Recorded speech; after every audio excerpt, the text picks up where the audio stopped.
மச்சம் ஒன்ன பார்த்து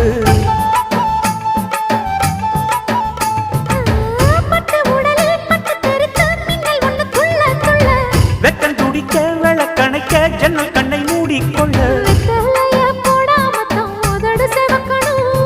10 நாள் கழிச்சு தாண்டி கதவை திறக்கணும்.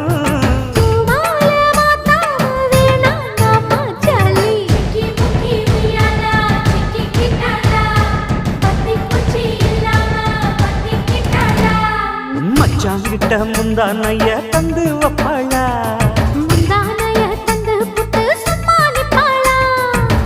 பல நாள் பசி இருக்கு விருந்து வப்பாளா, வெள்ளகாது